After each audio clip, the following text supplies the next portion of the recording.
Well, who doesn't love Fridays? Well, I know I do because, in fact, Friday is what starts off the weekend, which is a good thing. So today, as you know, not only we're going to be doing AEW Rampage and NXT Level Up, we do have more with New Japan Pro Wrestling. As you know, we have the semifinals of World Tag League. So that's going to be a very fantastic thing to watch. But first things first, as you know, Stardom, they just begun their latest tour, the year end tour, and this time they're in Hiroshima on day one. However, they're preparing until their next big event by the end of this month, Dream Kingdom on December 29th. Then we cap it up with some news updates to tell what's been going on in the world of pro wrestling, such as what offensive promotions are throwing out, who's booked, what matches are set, any wrestlers that have been signed or departing from any promotion, injured wrestlers, the whole enchilada. So let's get ready for another episode of the Lead It Wrestle Zone.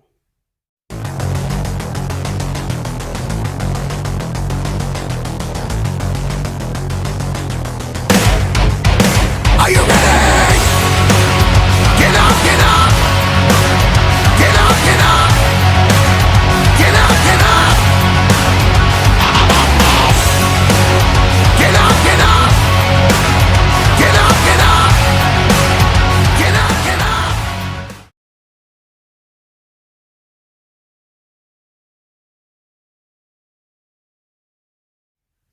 Welcome everybody to the Lead It Wrestle Zone. All things that is pro wrestling with AEW, NXT, New Japan Pro Wrestling, Impact Wrestling, the National Wrestling Alliance, various promotions, wrestlers, matches, and championships. I am your host, J Rod here. So, if you are new to the channel, welcome. This is where we do a lot of reviews from various wrestling promotions, not only here in the United States, but also in Japan, Mexico, Canada, Europe, the UK, anywhere in the world where pro wrestling is not as big, but it continues to grow. We also do discussion videos, talk about various topics such as the wrestlers themselves, promotions, factions, storylines, whatever we want to get our hands on. We also do more news updates. In case if we're unable to put it on this episode, we can put it up on by itself. And we also have some other cool stuff on this too. So if you like what you see, please subscribe to us or click on that subscribe button. You'll be getting a lot of daily reviews and other cool stuff on this channel. But if you also like this episode, please give us a like on the like button or a nice comment down below. Now, we begin with Stardom with their day one of the year end tour. It began on the 5th of December and it was in Hiroshima, I believe.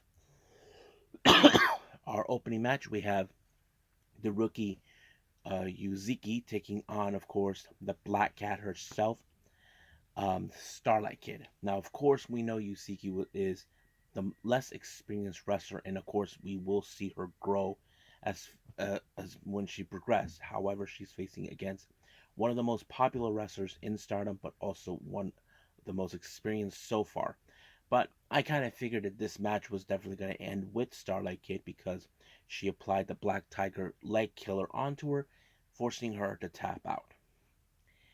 Next up, we have Mina Shirakawa versus Tekla. Now, these two ladies are no strangers with each other. Now, if you guys remember clearly, when Tekla first came into the picture, let's just say there was like a bit of a, not a rivalry, more like an infatuation between both Tekla and Mina. As you know, Mina has been speaking English for a long time, for almost close to 20 years or so. Uh, Basically, they've been going back and forth. Even when the um, what was it? The CWA title was vacant. They both fought for it. But now we get to see how Mina has grown so much since their encounters, either in singles or in tag team competition. That's always been the case. However, it was the Mina, it was the glamorous collection Mina that put her away 1, 2, 3. Next up, we have tag team action. Hanako, she teams up with Ami Suri to take on Queen's Quest, Miyu Amasaki, and Sayaka Mitani. Now, I cannot recall when was the last time Kamitani has ever teamed up with Amasaki, but it is a good learning curve for Amasaki to team up with Kamitani, who has more experience than her. Same thing with Hanako and Amisori, despite that Hanako is not currently in any um, affiliated with any faction within Stardom. However, it was a good learning curve, but in fact, Hanako suffered the fate of the Star Crusher for Saya Kamitani. One, two, three, she wins. Of course, we're all happy that Kamitani's back after she was gone since October. So let's see what goes on from here on out. Next up, we have another singles action. We have, of course, Yuna Mizumori taking on Mega Bane. Now, of course, what I like about this match, not only is the size differential, we know these two are two powerhouses. I like how Yuna, since I remembered her when I first started watching her, she does have that powerhouse mentality. However, that may or may not be enough to put someone away like Megan Bane. But of course, Megan Bane finished her off with the F5. 1, 2, 3, over right from there. Next up, we have um, we have Oedo Tai, consisting of Ruka, Momo Watanabe, and Natsuko Tora, taking on star members Saida, Hanan, and Azuki. Now, of course, we know stars and Oedo Tai has been at war with each other many times over. However, this shows a little bit more of what we see. Now, keep in mind, um, what finished this matchup, it was Momo with the Hito Denashi driver onto Hanan to pick up the win. Of course, Hanan, as we know, we've seen her, she could be a very strong, the next icon after Mayu Utani. However, that wasn't enough until Momo put her away in the Hito Denashi. Next up, we have Queen's Quest, consistent Azumi and Utami Ayashida, taking on Crazy Star. Suzuki, our current winner of the 5-star Grand Prix, who will face Micah. And of course, Meisira, our current high speed. I have to say it was a fantastic match. I thought it was pretty impressive. However, unfortunately, this match ended in a 15-minute time, uh, a, a 15-minute time limit draw. However, during the post match, Azumi called out Meisira, telling her that she would challenge her if she intends to break her record. We have seen many times where certain wrestlers in Japan where they don't like their records to be broken. Except for one person I have seen in Stardom, that person was Momo, because she doesn't give a damn about that at all, because her primary goal was winning the red belt. That was pretty much it. However, Mason did say once she reached the pinnacle of breaking the record, she will nominate Azumi. I can't wait for that time to happen. Now, our main event, we do have God's Eye, consistent of Scandinavian Hurricane, Suri, and Mirai, taking on DDM's Micah, Maya Sakurai, and Julia. Now, this is the first time we see now as an official member of God's Eye, Scandinavian Hurricane.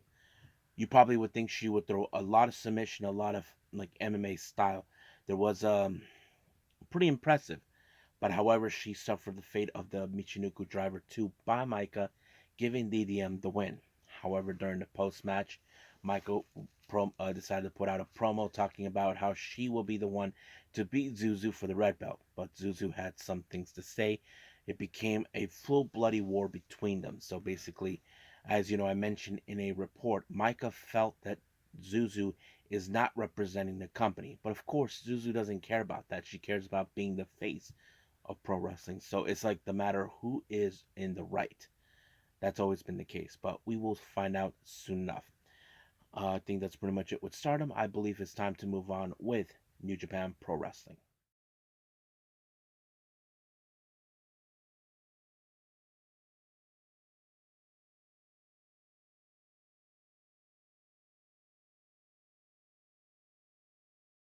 Okay, New Japan Pro Wrestling World Tag League. As you know, we're now in the semifinals. So, you know what? Let's just focus on the semifinals at this moment. I mean, we're all going to see what's going to happen possibly before in the finals. So let's focus on that. Now, our first match we have, of course, in the semifinals, TMDK, Shane Hayes and Michael Nichols versus the God, Hikuleo and El Fantasma. Now, not gonna be completely taking sides here, but they're both fantastic wrestlers. Now, I know many people say TMDK should be in the next stages of the finals. That is probably obvious. But we have seen the growth of God. Now, there are still some people who think God should have just remained as a tag team as it is between both Tama and his brother Tonga.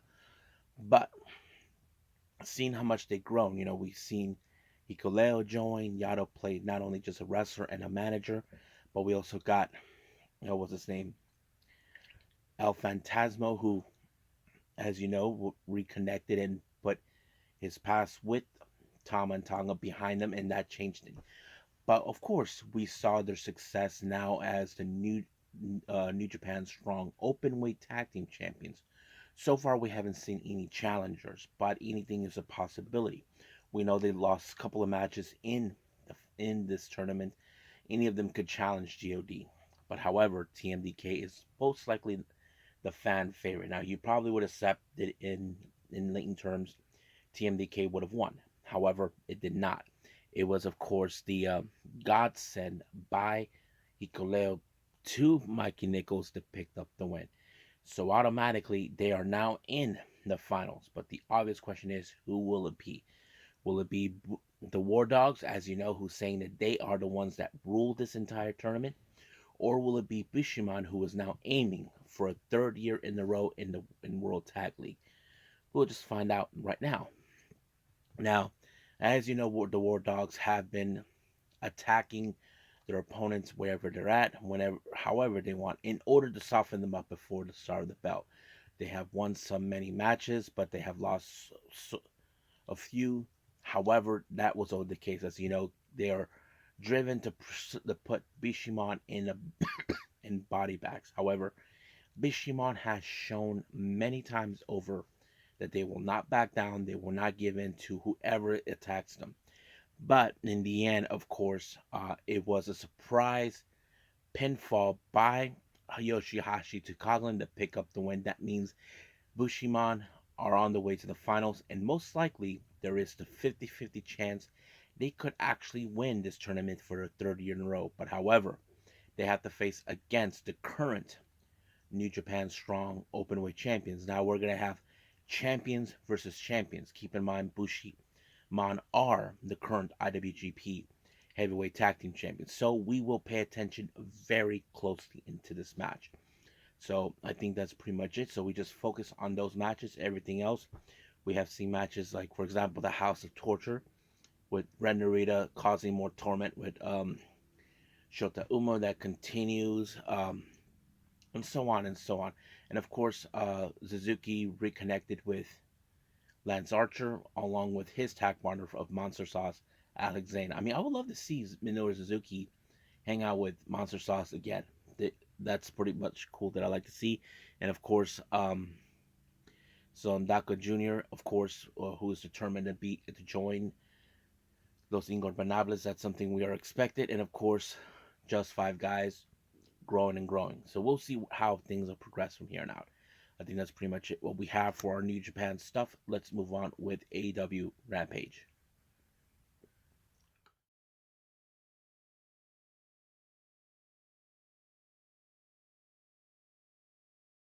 Okay, AEW Rampage. It opened up with the international title, the AEW International Championship on the line. Orange Cassidy defends his belt against Angelico, and he's being accompanied by none other than Danhausen, while Angelico is being accompanied by Serpentico. Now, of course, at some point of the match, we do see the involvement with both Serpentico and Danhausen, but luckily Danhausen was smart enough not to avoid not touching Angelico, but of course he cursed Serpentico and everybody else whoever got across him. But it was the orange punch that made the real difference, putting away Angelico 1, 2, 3. Now, our next match, we have Abaddon, who we have seen recently return. This time she faces against Trish Adora. Now, of course, we're going to see Spooky Abaddon doing her thing as always. So, of course, we have seen how unorthodox her methods are, but it's always been effective. When she applied the Black Dahlia onto Trish, 1, 2, 3, it was over. However, post match, lights turned off. We saw the surprise appearance of Julia Hart. Now, we don't know what's the significance, but she did lay it out that on the floor the TBS title. Does this indicate that Julia is asking her to face her for the belt? That it seems like it. So we could eventually see that match happen, but we'll just wait have to see what's going to take place. Next up, we have the Don Callis family with Powerhouse Hobbs and Konosuke Takeshita taking off Matt Sydal and Christopher Daniels.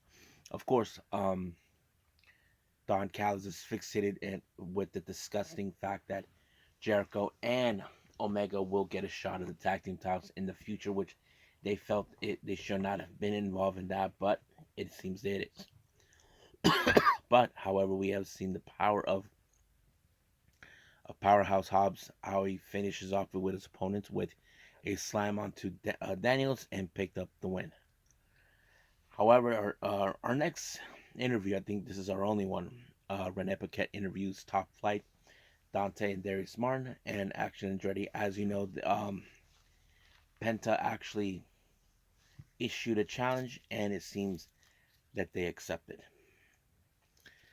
Now, our main event is, of course, the Continental Classic with Bryan Danielson versus Daniel Garcia. Now, this was going to be a very tough um, thing that, of course, a tough match that Daniel Garcia has to go through because um, he has to dig back to when he was that technical wrestler aspect that we have always seen, not the sports entertainer.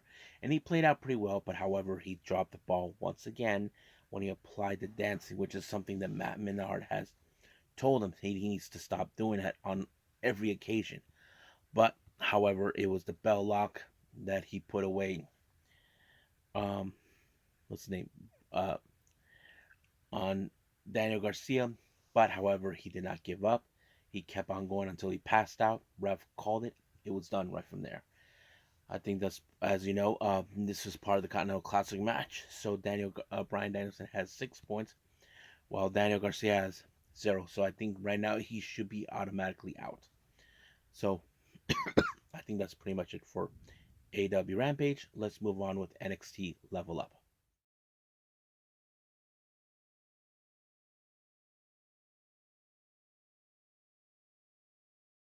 So who levels up on this latest NXT Level Up? Well, let's find out. Our first match, we have Brooks Jensen versus Dion Lennox. Now, Brooks Jensen, as you know, had a very important match against Lexis King, but unfortunately he came up short thanks to the interference from Carmelo Hayes. But however, we know he wants to get into his winning ways, despite the fact that right now his tag partner, Josh Briggs, is currently in the Iron Survival Challenge, and so is Fallon Henley. So I think that's a good way for him to try to get back on top.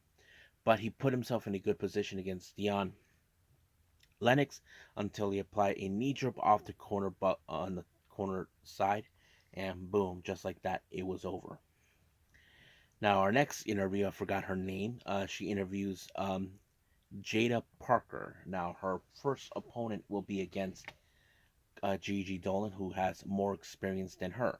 It did play out pretty well in the match itself. I mean, you would say that Jada Parker did bring out the heat, but however, it was Gigi Dolan with the Gigi driver that put her away. Now, our main event, we have tag team action. We have Malik Blade and Idris Enofe, Idris Enofe taking on Charlie Dempsey and Drew Gulak. As you know, they're determined to claim that they are the ones that rule NXT, which of course we have seen that they are determined. Um, it was, of course, a pinfall by Charlie Dempsey onto Blade to pick up the win. So that's how it ends. I think that's pretty much it right now with every review. So I believe it's time to move on with news updates.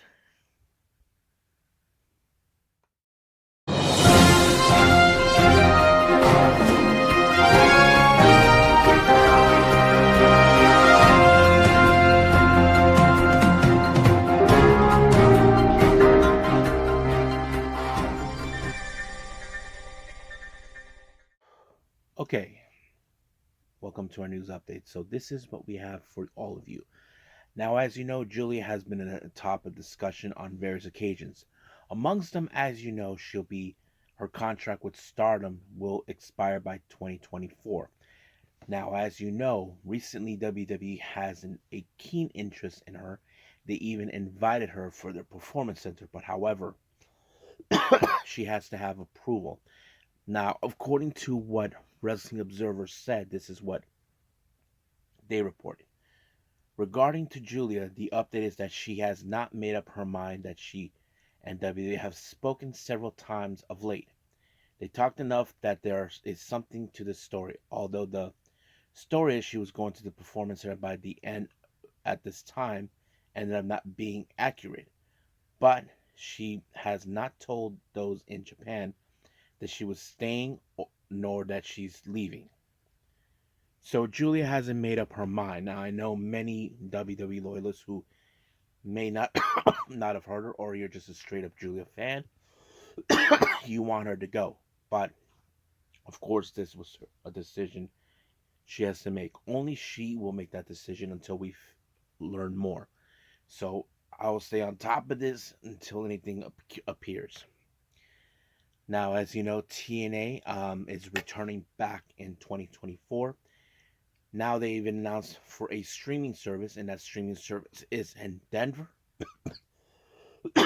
Endeavor will be their streaming service starting on January 5th of 2024. Uh, and then finally, a very interesting development now, as you know, Andrade Elido's contract with AEW is almost up. However, recently it appears that Andrade had made a surprise video package to his old home back in Mexico, and I'm referring to the promotion where he originally come from, and I'm talking about CMMO. Now, if you guys remember Andrade, he was known as La Sombra, which means the shadow. So basically, he lost his mask against Volador Jr., and he was unsuccessful without his mask. But um, it's great that he's going back there again. Now, let's talk about updates on the upcoming events. West Coast Pro with their Ill Matter that takes place on the 27th of January of 2024. They announced for Aramis and Iron Kid to participate in the show. The Tijuana promotion, The Crash, has announced for their 19th of January show. Santana Jackson will be there. I'm like, whoa, that's pretty cool. Now, as you know, the Jersey Championship Wrestling (JCW) has announced for the Jersey Cup, the Jersey J Cup. Well, they just announced a sixth participant, and that is none other than Speedball Mike Bailey. Now, finally, as you know, for in February there will be another Prestige show.